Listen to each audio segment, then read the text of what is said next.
The Baltimore Ravens lock up their quarterback, Lamar Jackson, signing him to a 5-year, $260 million deal. And we wanted to talk to our NFL reporter at the New York Post, Ryan Dunleavy. Ryan, how you doing, man? Good. How you doing? I'm doing well. Now, when you saw the details of Lamar Jackson's extension, what was your immediate thought? That this is probably where it should have gone the whole time, and Lamar Jackson played with a little bit of fire. So it's $185 million guaranteed out of the 260. Reportedly, last season he was offered a deal that had 133 guaranteed, and then at one point it got up to a deal that had $175 million guaranteed. So any games that he played, I'm not sure when the 175 was, that was according to NFL Network, but played any games and risked his health for $10 million extra on a 185. That was a risky play. Look, he's the highest paid player. This is basically Jalen Hurts' contract plus a little more just to make him the highest paid. Jalen Hurts was 255. He got 260. Jalen Hurts was 179 guaranteed. He's 185. So basically what happened is Lamar Jackson wanted Deshaun Watson money, fully guaranteed 200 something million. He noticed over the last 7 weeks that nobody was going to give up the 2 picks that to negotiate to give him that kind of contract on the franchise tag. He noticed Jalen Hurts signed a deal that was probably closer to what is realistic for the new quarterback market. And so he topped Jalen Hurts and he stopped trying to chase the Deshaun Watson outlier. Yeah, you brought up a great point there. He was looking for that fully guaranteed contract that Deshaun Watson signed with the Cleveland Browns.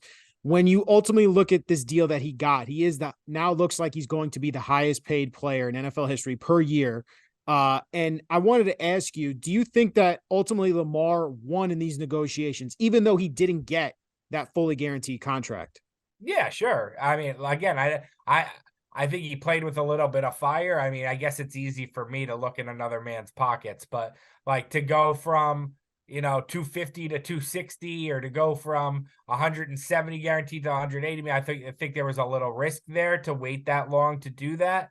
But yeah, in the end, I mean, he's healthy and he's getting more money and he's the highest paid player. So yeah, I definitely think he won. I mean, these contract numbers for quarterbacks are huge.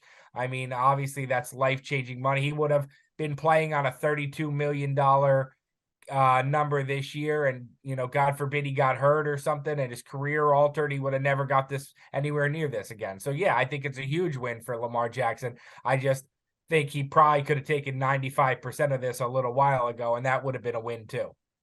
Now, the other element to this is now that Lamar is locked up for 5 more years to stay in Baltimore, they did sign Odell Beckham Jr. this offseason to bring him another weapon. We know that the Ravens have struggled to get their passing attack going lately. And my question to you is, where does this put them in standing now with the addition of OBJ and Lamar locked up? Are the Ravens a serious contender in this loaded AFC conference? I said to you the other day, I thought the Jets were a top 4 team in the AFC. So I can't now say the Ravens are a top 4 team. I think they're a top 5, 6 team in the AFC.